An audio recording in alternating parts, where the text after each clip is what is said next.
Hello, hi, this is Christine Crowell here. Welcome to my YouTube channel, and today is going to be really interesting because what I want to share with you is about how we as leaders, I'm 59, right? Call me old fashioned, but I want to talk to you and explain to you some of the things why Generation X millennials and Generation Ys, and when you're communicating with them, what is the difference? And I want to explore with you those differences that we need to be aware of as leaders in business, for example. So today I'm going to be sharing with you, I'm going to be exploring the generation gap between Generation X, which is me, and, for example, a team or team members that could be Generation Y or, for example, Millennium. So sometimes maybe you're feeling misunderstood. In our age, we often have that opinion that sometimes can drastically shift. Okay, so join me in this vault training, in this tutorial training about the confusion that arises with our generation gap.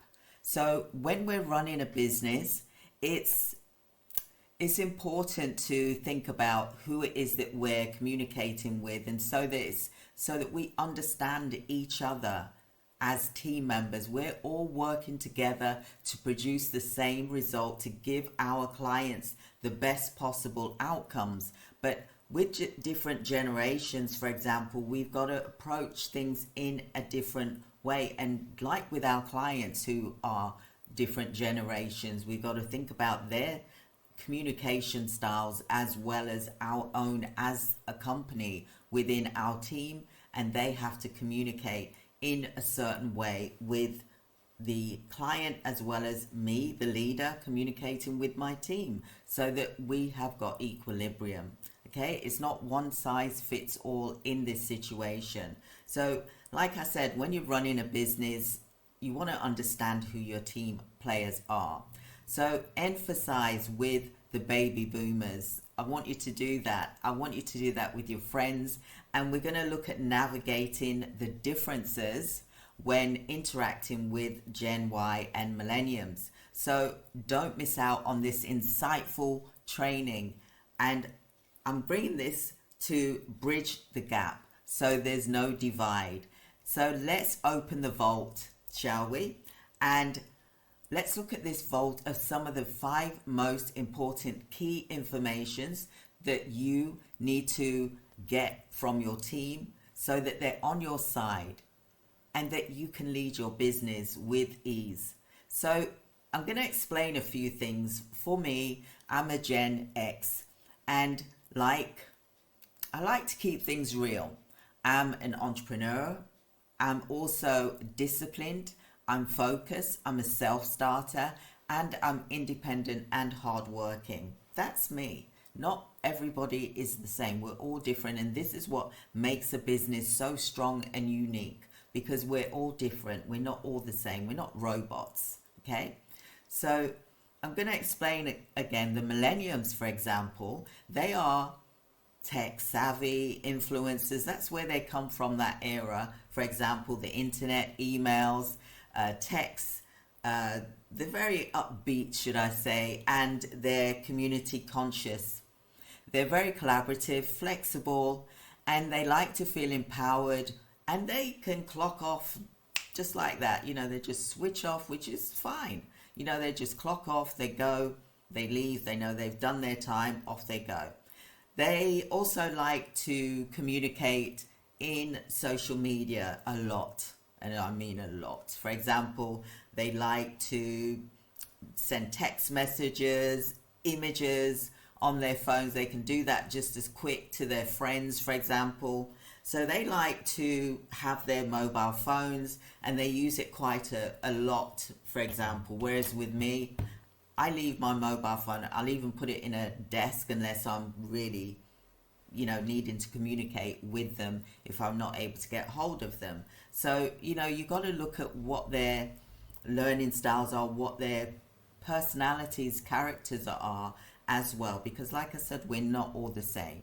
Okay, so it's important that we don't approach everyone in the same way due to their age, their culture, and we have to become the 21st century leader. It's not like the old days where it's like, boom, you must do as you're told because I have said so.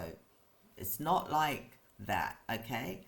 We have to really look at being emotionally connected with them as well, with our team.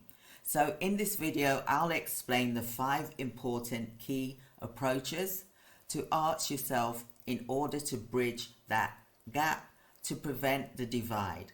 So, number 1 is focus.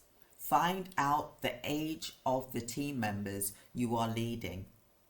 How old are they? When is their birthdays? Why is this important? It's to find out what their preferences are to communication wise. For example, if you have a Gen X, they prefer to be called. Yeah, like me, I like to pick the phone up, for example, pick the phone up and call me.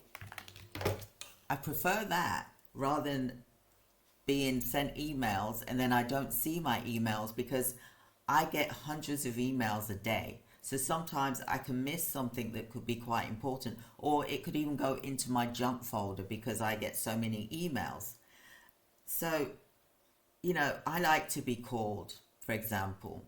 Did you get my message? I sent this to you. Or even just call me and just say, hey, I just want to talk to you quickly about this, that, and the other. I'll drop you an email just to follow through as well. Yeah, that's me. That's how I like to be approached. And I believe my clients are the same way as well. Some of my clients, not all, but some of them are like that as well. So we've got to look at how we're going to approach people.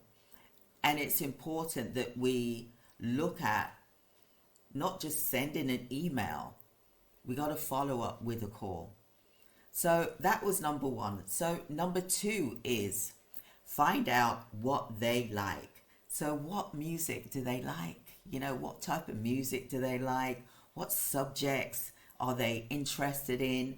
Even what clothes do they like to wear? Is there a particular brand? Is there a particular style? Is that important to them? Maybe it's not. Okay, so this will help you to connect emotionally with your team, and do this in a group meeting. Plus, when there's a special occasion, you'll know what they like when it's their birthday. So you'll know, oh, they like this particular music. They like Beyonce, or they like, Cliff Richard. I'm just saying off the top of my head here. Okay, so what is it that they like? What type of music do they like? What is their genre, for example? So that's number 2. So number 3 is when your team, when they're looking at onboarding and communicating with a client, for example, it's important for them to understand how to approach our client. What age group is our client? Because according to the age of the client, for example, a Gen Y, millennial, they like to send emails to a client assuming that everybody does the same. And they will need the email, they'll read the email straight away. Whereas someone of my age, for example, prefers a phone call. Call them. I always say to the team, they'll say, well, I sent an email. No, you call them to see if they've received the email, and then they then will read the email, for example, or maybe they've missed it, or maybe they don't look at their emails daily. They may look at their emails once a week or at a particular time of the day where they've missed something that could be important. So always, like I say to my team, to pick the phone up and give my clients a call just to check to see if they've received the email And if there's a meeting, for example, yes, you can send them the meeting link, but call them, follow up with a call and say, hey, did you receive the link that I sent you? We've got a meeting tomorrow. Is that still okay? You still able to attend? If not, let me know. It will prevent a lot of mistakes, a lot of missed calls or no shows, for example. And also it helps the client to feel valued, because it's nice to get a call rather than just a robotic text message that has got a link in there for them to book. So that is one of the important factors as well. Okay, so follow up for a quick call to remind the client of the appointment that they've made with you.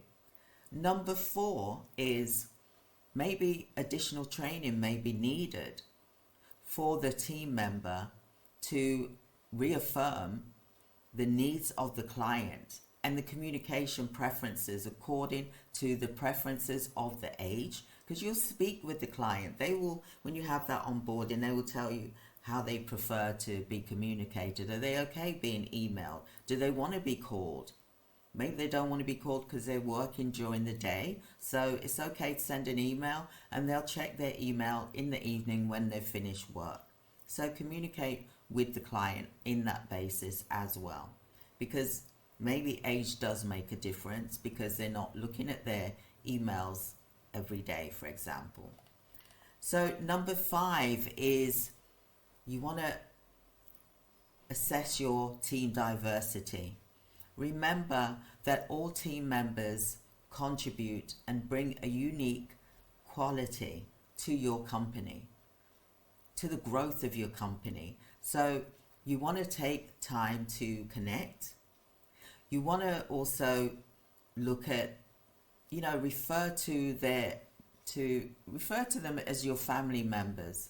Okay, and this is the same for your family dynamics as well, and relationships. What age group? We can't treat everybody the same. Like, I can't treat all of my children as if they're the same person, because they're not. They're all different, and they've all got different learning ways. Some like to be called, some don't. They just want a text message, So find out the communication for your team members as well. So we have a diverse team of staff contractors all around the world. Okay, and our company does understand that everyone is different from one another. We're not all the same. So learn to lead your team. I've got here in the chat in the description here about the breakdown of the generations. For example, baby boomers, they were born in 1946 to 64, for example. The current ages are 55 to 75, for example. Okay, so there's some different stats here for you to have a look at.